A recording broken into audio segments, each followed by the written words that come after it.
नमस्कार, जोहार भारत मित्र देख रहे हैं आप। मेरा नाम अभिषेक भारती है। मैं सबसे पहले आपको एक तस्वीर दिखाता हूं। इस तस्वीर में पीछे में ये जो ट्रक खड़ा हुआ दिख रहा है, इस ट्रक में लकड़ियां लदी हैं। साल की लकड़ी, अर्जुन की लकड़ी, सागवान की लकड़ी, तमाम लकड़ियां। असल में तमाड़ में लकड़ी चोरी का एक बहुत बड़ा सिंडिकेट चलता है। जंगलों से लकड़ी चुरा करके उसको पश्चिम बंगाल भेजा जाता है, जमशेदपुर भेजा जाता है। अच्छा, गजब बात यह है कि तमाड़ से लेके जमशेदपुर तक या तमाड़ से लेके पश्चिम बंगाल तक भेजने के दौरान जितने भी चेक पोस्ट पड़ते हैं, जितने भी थाने पड़ते हैं, उन तमाम थानों के लिए बाकायदा इस सिंडिकेट ने पूरा पैसा तय करके रखा हुआ है कि भाई इनको इतना मिलेगा, इनको इतना मिलेगा, इनको इतना मिलेगा और इनको इतना मिलेगा। ये सारी व्यवस्था।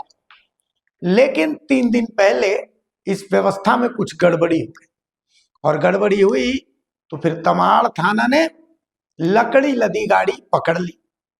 लेकिन फिर मामले को खत्म किया गया। मतलब ठीक है, जो व्यवस्थित, जो मतलब वैधानिक कार्रवाई होती है, उस कार्रवाई को अंजाम दिया गया। लेकिन मैं वो कार्रवाई आपको नहीं दिखाऊंगा। मैं एक छोटा सा बयान है, पहले चाहता हूं कि वो बयान आप सुनिए, उसके बाद मैं आगे इस पूरे सिंडिकेट को बेनकाब करता हूं। पिछले कुछ समय से लगातार सूचनाएं आ रही थी कि क्षेत्र में गाड़ियां चल रही हैं, और डीएफओ साहब के द्वारा भी लगातार निर्देश दिया गया था कि क्षेत्र में अवैध तस्करी हो रहा है। तो उसके अंतर्गत ही हम लोगों को गुप्त सूचना मिला, हमारे साथियों को गुप्त सूचना मिला, तो हम लोग गुप्त सूचना के आधार पे यहाँ के वन विभाग के सभी स्टाफ अपने गुप्त सूचना के आधार पे सटीक स्थान पर हम लोग धावा किए, और वैसे मौके पे ड्राइवर भागने में सफल रहा, लेकिन हम लोगों ने गाड़ी को सीज किया और रात को ही गाड़ी को लेके आ गए। क्या है गाड़ी में, क्या है? गाड़ी में अर्जुन बोटा है, लगभग 66 पीस के करीब अवैध अर्जुन बोटा है। कौन सी गाड़ी पकड़े हैं आप लोग? ये 6 चक्का एलपीटी ट्रक है। किस जगह से पकड़े हैं इस गाड़ी को? ये ओलीडी के पास पावर हाउस है, वही मोड़ के पास ही पकड़े हैं। अच्छा, क्या कार्रवाई की जा रही है इस पर और आगे? इस पे हम लोगों का जो प्रारंभिक एफआईआर है वो दर्ज कर दिया गया है। इसके आगे कार्रवाई अभी जारी रहेगी। इससे कुछ दिन पहले भी आप लोगों ने एक कार्रवाई की थी, जो एक पिकअप वैन पकड़ा था, क्या है था ये? अड़की क्षेत्र से लास्ट मंथ 22 मार्च को एक खबर आई कि पिकअप वैन पे साल बोटा लदे होने की सूचना मिली थी हम लोगों को। तो हम लोगों ने त्वरित कार्रवाई करते हुए एक्शन लिया और उसको धर दबोचा, वो पिकअप गाड़ी को। उसमें क्या लदे? साल बोतल है? साल बोटा है। क्या बाजार मूल्य होगा ये सबका?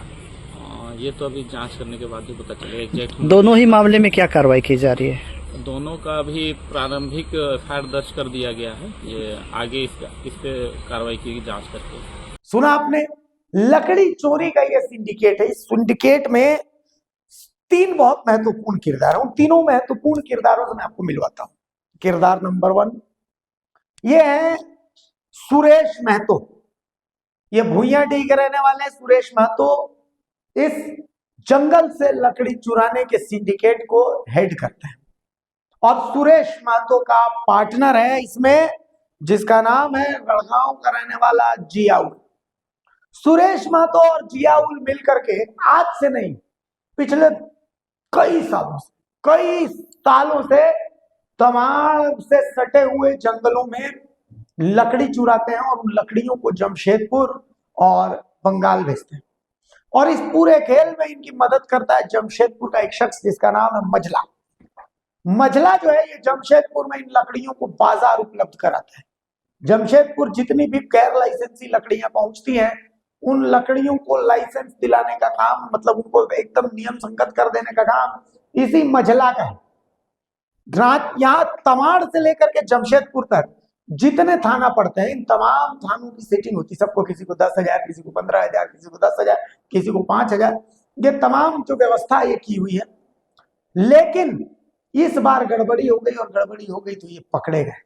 आज तक इनके बारे में किसी मीडिया ने कुछ भी नहीं छापा, आज तक किसी ने इनके खिलाफ आवाज नहीं उठाई, क्योंकि इनकी खासियत यह है कि मैनेजमेंट के सुपरस्टार थे, ये सब चीज मैनेज करके चलते हैं।